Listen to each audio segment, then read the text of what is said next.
Hoy nos metemos de lleno en la historia de las tecnologías de apoyo.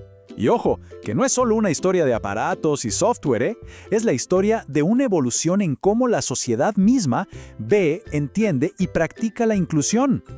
A ver, para empezar, lanzo una pregunta. Si digo tecnología de apoyo, ¿qué es lo primero que se nos viene a la mente?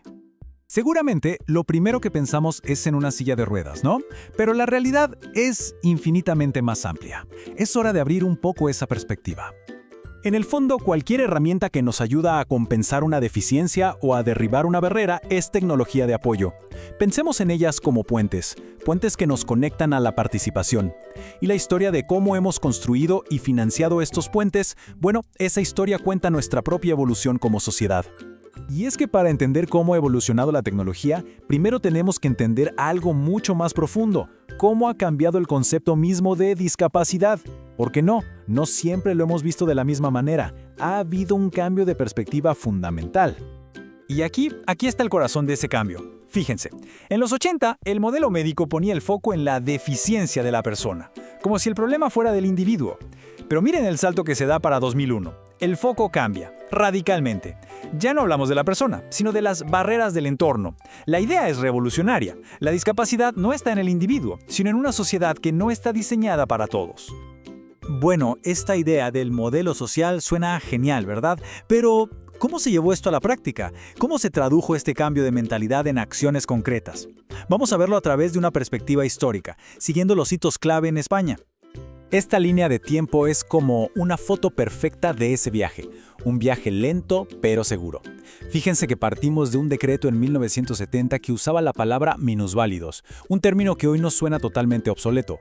Pasamos por el modelo médico de los 80s y finalmente llegamos a este modelo social en 2001. Fue un recorrido larguísimo para pasar de ver la discapacidad como un problema médico a entenderla como una cuestión de derechos humanos. Ok, entonces, el cambio de mentalidad estaba en marcha. Pero, ¿qué pasaba con el dinero? ¿Se reflejaba esto en la realidad económica, en el mercado? Los datos de principios de los 2000 nos pintan un cuadro lleno de paradojas sorprendentes. Para que nos hagamos una idea, en el año 2001, el mercado de la tecnología de rehabilitación en España era enorme. Movía más de 360 millones de euros. O sea, una cifra para nada menor que nos demuestra que la demanda era muy real. Pero aquí viene la gran contradicción.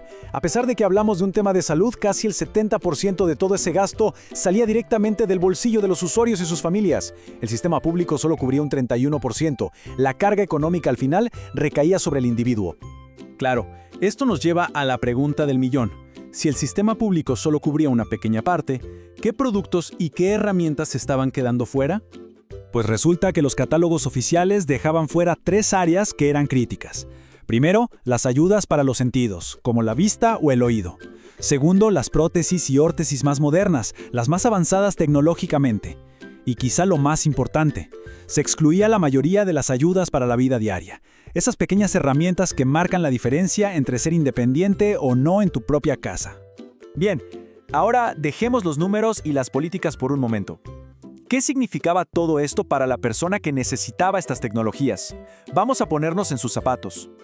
Esta cita, sacada de un informe de la época, es reveladora.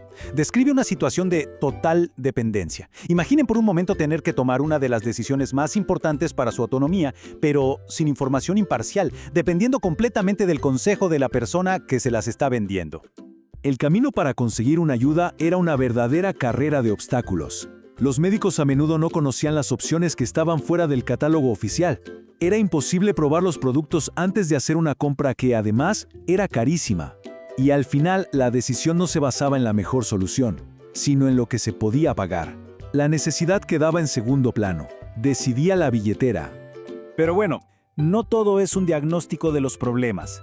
Afortunadamente, este análisis también propuso un camino a seguir, con soluciones muy claras para construir ese puente hacia la inclusión de una manera mucho más justa y eficaz. La propuesta se resumía en 4 pilares, 4 pasos clave. Primero, unificar el concepto y tratar estas ayudas como lo que son, algo esencial. Segundo, y esto es fundamental, involucrar a los usuarios en las decisiones. El lema era nada sobre nosotros sin nosotros. Tercero, modernizar esos catálogos para que reflejen los avances reales. Y cuarto, formar mucho mejor a los profesionales de la salud sobre todas las herramientas que existen. Al final, el objetivo de todo esto es un cambio de paradigma total. Se trata de transformar la tecnología de apoyo para que deje de ser una mercancía, un producto que depende de cuánto dinero tengas, y se convierta en lo que de verdad es, un derecho garantizado para tener una vida independiente y participar plenamente en la sociedad. Y todo esto nos deja con una pregunta que, aunque se planteó hace ya unos años, hoy resuena más fuerte que nunca. Si la tecnología es ese puente hacia la inclusión, ¿de verdad estamos construyendo el mejor puente posible? ¿Un puente que sea fuerte, que sea accesible y que esté abierto para todos? La conversación sobre cómo hacerlo, sin duda, es una evolución que continúa hoy.